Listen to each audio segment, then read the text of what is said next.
নেতৃত্ব আমি বলতে পারছি না, মেরুদণ্ডহীন স্পাইনলেস ম্যান। কেন আপনারা এইভাবে নির্বিকার থাকবেন? এটা আপনার রাজনৈতিক ডিমান্ড নয়। আপনাকে স্মরণ করে দিতে হবে নাকি? আপনাকে স্মরণ করিয়ে দিতে হবে? আপনার কেমন মেন্টালিটি? আপনি একজন রিটার্ডেড পারসন, বিকলাঙ্গ। মেন্টালি আপনি রিটার্ডেড, আপনি আপনার মানসিক ভাবে বিকলাঙ্গ।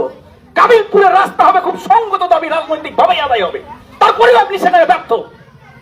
এরপরে যখন সুশীল সমাজ, তাদের যখন একটা অভ্যুত্থান ঘটলো, তারা যখন বললে না আমরা বসে থাকতে পারি না, আমাদেরকে আন্দোলনে নামতে হবে, তারা যখন নামলো, তখন আপনাদের দরকার ছিল তাদের কাঁধে কাঁধ মিলালো।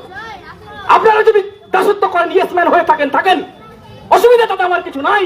কিন্তু কাবিলপুরের একটা রাস্তা হবে, তার জন্য আপনাকে ভয়েস রেজ করতে হবে। এটা আপনাকে বারবার স্মরণ করে দেওয়ার পর আপনি অপদার্থের মতো বসে থাকতে, কি করে বসে থাকতে পারেন? আপনার কোনো চেতনা নেই, শিক্ষা নেই, রাজনৈতিক দূরদর্শিতা নাই। কিসের জন্য রাজনীতি করছেন আপনি? রাজনীতি মানে কি? রাজনৈতিক অধিকার আপনাকে শিক্ষিত হচ্ছে। কাবিলপুরের মানুষ অনেক তো রাজনীতি করছেন, ব্যানার নিয়ে রাজনীতি করছেন। কি রাজনীতি করছেন? শুধু চা খাওয়ার রাজনীতি? কাবিলপুরের সর্বাঙ্গীন বিকাশের জন্য কাবিলপুরের মানুষকে রাজনীতি করতে হবে, এটাই সম্মত দাবি। আপনারা দেখতে পাচ্ছেন না কাবিলপুরে কতগুলো শিক্ষা কেন্দ্র রয়েছে, কলেজ রয়েছে, স্কুল রয়েছে, উচ্চ বিদ্যালয় রয়েছে, মাদ্রাসা রয়েছে, একাধিক বেসরকারি স্কুল রয়েছে, সরকারি প্রাথমিক বিদ্যালয় রয়েছে, স্বাস্থ্য কেন্দ্র রয়েছে, গ্যাসের সেন্টার রয়েছে। এতগুলো কিছু থাকার পথে আপনারা দাবি করতে পারেন না একটা? আপনাদের মতন এই অকাল কুষ্মাণ্ডুর জন্য এই দশা হয়েছে। আমাদের দাবি সময়ের দাবি, আমাদের সময়ের দাবি হচ্ছে একটাই, পিডব্লিউডির আন্দোলনে কাবিলপুরের রাস্তা করতে হবে।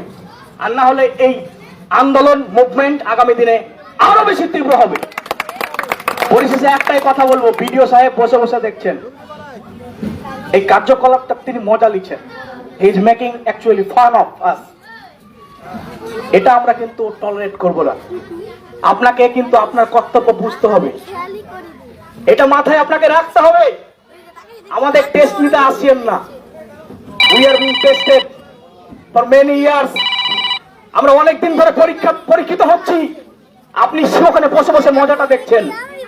আমরা কিন্তু ইলিটারেট নই, আমরা কিন্তু ডেমোক্রেটিক রাইটটা বুঝি, আপনার রাইটটা বুঝি, আপনার ওই সিটের পাওয়ারটা বুঝি। আপনাকে কিন্তু দেখিয়ে দিব আমরা কাবিলপুরের মানুষ কাকে মুভমেন্ট বলে। সঠিক সময়ে আমরা সঠিক মুভমেন্ট করে আপনাকে আপনার কর্তব্যটা বুঝিয়ে দেব। আপনি কি করছেন বসে বসে ওখানে?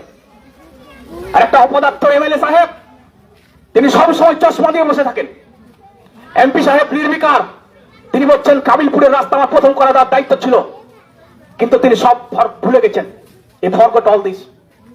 তাকেও কিন্তু আমরা প্রশ্ন করবো, তিনি প্রশ্ন হবেন।